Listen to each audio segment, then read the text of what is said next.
guys, we're almost there. This is the last part that I need you to be focused on, okay?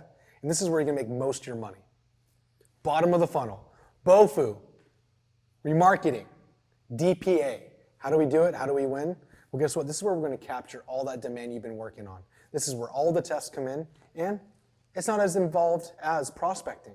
All we need to do is make sure our right audiences are set up, and we're excluding the right audiences. Let me tell you what we're talking about. So there's two different ways. One is a non-DPA setup, which is leveraging the audiences of website visitors, add to carts, and initiate checkouts. The next one we'll talk about is DPA specifically. Now, if you're a multi-SKU brand, you can leverage both, but it will be a little more intensive on the content you're showing. And you're gonna have to make sure you're gonna have a little bit more congruency around the offer on the DPA, as well as the offer on the non-DPA creative. So for this specific one, it's pretty straightforward. Let's dive in. All right, so it's already selected here, and this is the last 30 days for Miracle. And what I wanna highlight is we are currently still in back to school. Now, I think around the country, different people are buying at different times.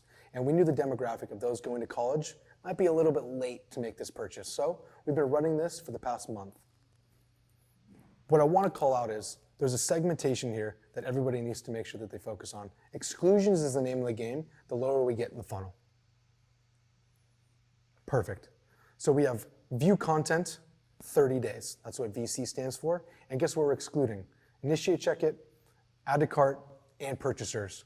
This is very, very important because we don't want any mixed messages, and we want to understand the value of a view content versus initiate checkout or a cart. The more we scroll down, the simpler. Same thing is on added cart. Make sure the exclusions are on point as much as possible. Good, added cart. And the reason why we're not including view content here is because if you viewed content, you added to cart, there's no problem because we're getting delivery.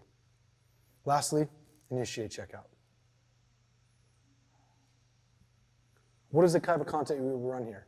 What is really important here? Well, we want to put that offer back in front. We want to try to convince new-time purchasers to take action.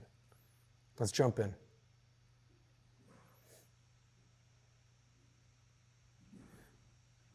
Now we have 3 different variations running. We're going to highlight 2 specifically. And don't be afraid to use a discount. A lot of people think that it's cheapening the brand. I have different standpoints on this. It could be if you're doing it in a distasteful way. But if you're coming across as first-time buyers specifically, that's a great way of getting them in your funnel, increasing your AOV, and lengthening that LTV. Back to school, 15% off sale. Straightforward, kind of clear in this instance. Maybe that didn't do a trick? Cool. Let's represent it in a different way. Very straightforward, very easy to understand, and there's a reason why it's converting at a 5x.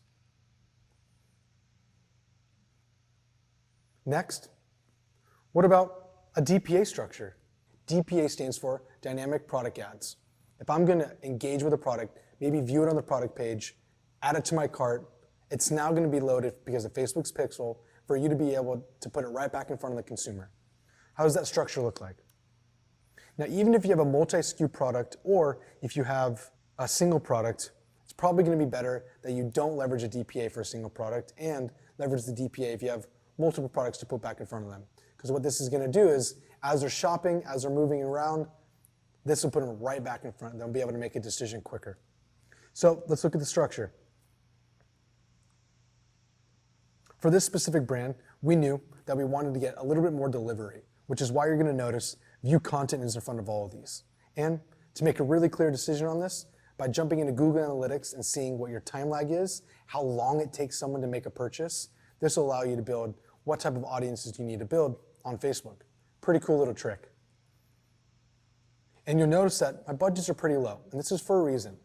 I don't recommend our budgets being anywhere near where our budgets were for prospecting, because at this point, we don't want to spend a lot of money to try to convince them to come into our purchase.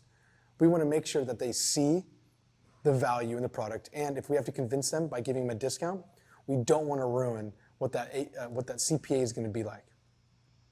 So, what type of creative do we use? That's the easiest part of this and why I love it so much. Anybody can make this work. So all you have to do is build a product feed, which there's great tools out there like Flexify, which is the one I recommend. And there's other data feed builders that you're gonna have to look around for. But right now, I'd use Flexify. Edit, and as you can see, if you build your campaign around catalog sales specifically, that's the only way you're gonna be able to access the DPA. It's gonna create the ads for you. So, straightforward. This is our new autumn 2019 delivered right to your door. Use code X to get this. Anything works here, 5%, 10%, and 15%. Again, we're trying to convince them to come into your funnel. And if this is gonna put the right product that they've been viewing back in front of them, who wouldn't think this is gonna work? This is the one thing that I can guarantee if you implement today with the correct segmentation of the audiences you wanna market towards, you have instant growth and instantly more scale. Because the more profitable you are at the bottom of the funnel, the more money you can spend on top of the funnel and to keep the consumers coming in. Wow, you did it. Hell, I did it. It is unbelievable for us to spend this much time together. And I think from all the things we talked about, it's a big takeaway of you're not looking for perfection. This is testing, this is scaling, and this is doubling down on what's working. I guarantee you if you implement just one strategy, whether it's a prospecting test, whether it's a scale into audiences, whether it's a bottom of the funnel segmentation play, I promise you you'll be able to increase that store because what we're gonna do next is we're gonna hit that $1 million mark. You, me, and the rest of the founder crew. Let's kill it. Good luck.